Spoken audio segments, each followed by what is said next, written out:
Congress youth कायदीन Koratla ने 2 अप्रैल के रोज RTO office के रूबरू धरना देते हुए वजीर आजम नरेंद्र मोदी और रियासती वजीर आला के चंद्रशेखर राव का अलामती पुतला नजरातिश किया। कांग्रेस यूथ कायदीन ने मीडिया को बयान देते हुए कहा कि अलहदा तेलंगाना तहरीक में रियासत के नौजवानों ने न सिर्फ भरपूर साथ दिया बल्कि अलहदा तेलंगाना के लिए अपनी जान की बाजी तक लगा दी। इस बात का एहसास वजीर आला चंद्रशेखर राव को होना चाहिए।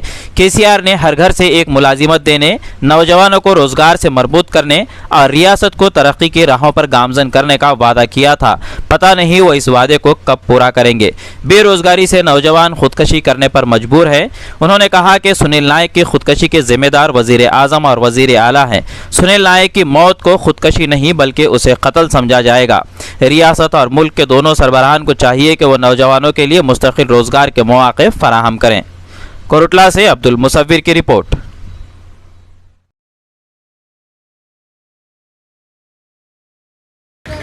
జాతీయ రహదారిపై ఆర్టీఓ ఆఫీస్ ముందు కేంద్ర రాష్ట్ర ప్రభుత్వాలకు నిరసనగా నరేంద్ర మోడీ మరియు సీఎం కేసీఆర్ గారి దచ్చిబొమ్మ దహనం చేయడం జరిగింది।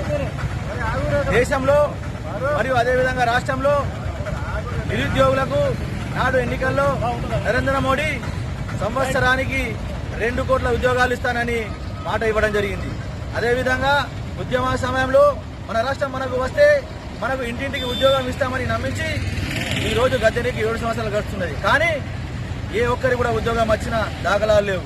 ఒక 4 రోజులు ఇంట్లో కూర్చుంటే ఇంట్లో ఉన్న ఆడబిడ్డని వాళ్ళ బిడ్డను తీసుకుపోయి వాళ్ళ ఎంపీటీసీ జడ్పీటీసీలు వాళ్ళ ఓటర్ల ద్వారా ప్రజల ఓటర్లతో కాకుండా వాళ్లకు తొత్తులుగా మారి గులాములైనటువంటి నాయకులతో ఓట్లు వేయించుకుని ఎమ్మెల్సీ పదవి ఇచ్చిండు।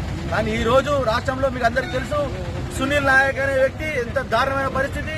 యువకుడు తల్లికి చెప్పొచ్చిండు నేను ఉద్యోగం తీసుకుని వస్తానని ఈ రోజు అని చెప్పొచ్చి వాళ్ళు పోయి ఉద్యోగం అడిగితే ఇటు కేసీఆర్ ఇటు నరేంద్ర మోడీ ఇద్దరు కలిసి వారిని శవంగా మార్చి 5 గంటలు అంబులెన్స్ లో ఉంచి ఇంటికి పంపించిన పరిస్థితి ఈ రోజు మనకు దౌర్భాగ్యంగా భావించడం జరుగుతుంది।